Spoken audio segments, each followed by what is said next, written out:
productivity if you do it the right way. Next chart. So these are the options we have right now. Nothing really out of the ordinary. We have people that can telework out of home. But what we've also invested in, and we continue to grow these, is we have our own telework centers. So we've established a telework center up in Fort Meade. We're already trying to recruit more people from the Maryland area, even though it's 4 years away before we move up there. And so employees that we've recruited up there are now allowed to telework at a DISA established telework center that we've invested in. The Joint Spectrum Center one, it's a small one in Annapolis, but the attractive thing about that is it allows for people to telework in a classified environment. We have SIPRNet into that, and so employees that need to have that environment, we have that. And we continue to add, and we also have emphasized it's not just for the National Capital Region. So we have one down in Norfolk of our own. We're about to do one in St. Louis, Missouri, because we have two locations that are about, in Missouri and Illinois across the river, they're about 25 miles apart, but a lot of the employees that go to the Illinois one live in St. Louis, and so we're going to open a telework center in St. Louis, so to accommodate them as well. We use the GSA centers very extensively, and we're also looking to partner with other federal agency and other DoD agencies. We're particularly looking for some activities, particularly DoD in the Virginia area, to help address our population that we have in Northern Virginia. Next chart. Let me go over some of our successes. We think they're successes anyway over the last about 18 months. First one I think is actually one of the most important ones. When we got ready to do this, we put into place a telework SWAT team. And we called it that for a couple reasons. We wanted it to be something that would do something with results pretty quickly. And one of our other themes is, kicking down the barriers. And you'll see that in some of the things we've done. When somebody comes over the barrier, I refer to it more as an excuse. How do you kick that down and move on? So the SWAT team is chaired by two people. Somebody in the human resources field, and in fact he's here, Mr. Aaron Glover. But then the other co-chair of that is a member from our CIO. So you have it being partnered on the changes from the very beginning from both sides. Because a lot of times the HR people have really good ideas, but then when they start bouncing them off the techies say, no, you can't do that, it just won't work. They've partnered from the beginning. So we were able, literally in about a 60-day time frame, not just to come up with the ideas, but then to put the changes in place that we wanted to put in place. So if I was to tell you one thing that I think might help you more than anything in pushing it forward, would be having that partnership up front and agreement on what you want to do. In the last about 18 months, our numbers have increased by 8-fold. It's actually, I think, more than that. One of the things we actually have a little bit of difficulty in is capturing all the numbers, because we know some people aren't entering into the system, and so I think it's even much larger than that.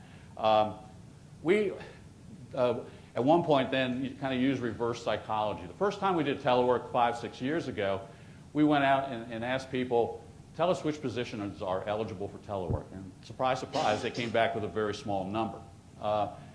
We went back out, though, and this time we said, every position in the agency is eligible for telework unless you specifically come back and tell us why it is not. The numbers went up hugely by doing it that way, because they had to justify this time why some position, they'd think a little bit. In a lot of cases, they couldn't come up with a good reason not to do it. Training of the workforce was important as well.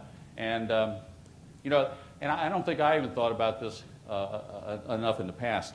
And it was, I think, the panel moderator that talked about this at the beginning. The first line supervisors seem to get all the grief on the telework thing. You're the bad guys.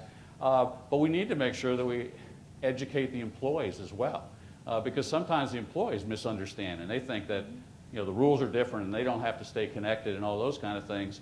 And so we need to make sure that we're getting them very well grounded as well. So we had a comprehensive training program and actually developed a computer-based training module internal to this, so that can be shared with all managers and supervisors. And then we also, again, knocking down some of those barriers, we changed our policy to where for partnering with the CIO, so that 90% of all our computers now are telework that we purchase are telework conducive. They're the docking stations where you can use the CAT card you can take home. They're secure, and we really, because of the strategy that we put in place, we will be able to stay ahead of the curve on equipment probably for the next couple of years. We have enough equipment to stay ahead of the bow wave on the numbers. Next chart. We also, and I think this was very key as well, make it simple on how people can apply for telework. So internally, our folks develop a very simple automated application process. It's like an email. You send it to your supervisor. They approve it or disapprove it. But we also then have visibility. We can track the numbers. And by the way, in every SES's performance standard is a performance measure on supporting the telework within the agency. So we measure how it's being implemented throughout every part of our organization as well.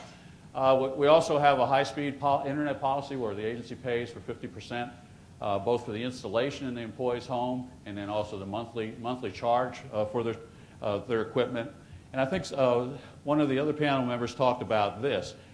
You have to have it linked to your performance management system as well. And we changed our system 1 October for a number of other reasons. But part of it was because as we wanted to push our philosophy forward of measuring results, having a new system that actually promoted dialogue between employees and managers, what a concept. We wanted to make sure we had a system that could measure those kind of things. Okay, next chart. I think there was a lot of good dialogue already about a couple of the challenges. And let me just go through a couple real quickly. The workflow processes, you hear that all the time. I think there's a couple things with that as far as changing them. One, maybe you need to do that anyway, regardless of telework, okay? But if you didn't, one of the things when we had the corporate board discussions at DISA was people would say, well, we need to come up with a good way to document what our employees are doing.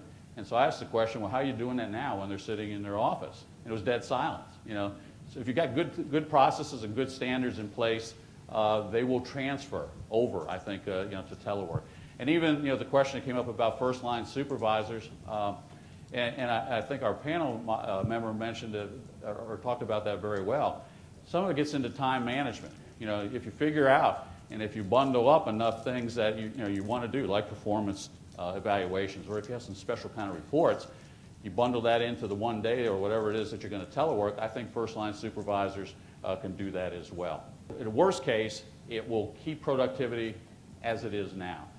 In a best case, and I think it's more than just a best case, productivity will increase if you're doing it properly. Okay, next chart. And then this whole thing of I'll never see or hear from my telework again, they will just fade away, we'll never see them again. Not true. You have to have a mechanism where they have to report back or you're in contact with them on a regular basis. And then the security concerns, that is one area we will never compromise. If we have to, we will err in most cases on the side of telework, because of our strategy for the agency. But the one area we will not err and will be conservative on is protecting the networks. We are never going to compromise on that, and we will make sure that that is the first priority, that we're protecting our networks for the Department of Defense. And then this last one is this area on the employee side. And I don't know that it's necessarily prevalent, but we've seen some cases where employees are teleworking and they put their out-of-office reply thing on their email, okay?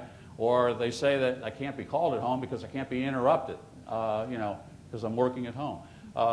You have to address those as well, because there are some employees that either intentionally or unintentionally misunderstand the real purpose of telework. And oh, by the way, even if they are very small in numbers, your naysayers in your agency are going to jump on that and say, that's the reason you can't telework, because you got one employee that has this misunderstanding of what it's all about.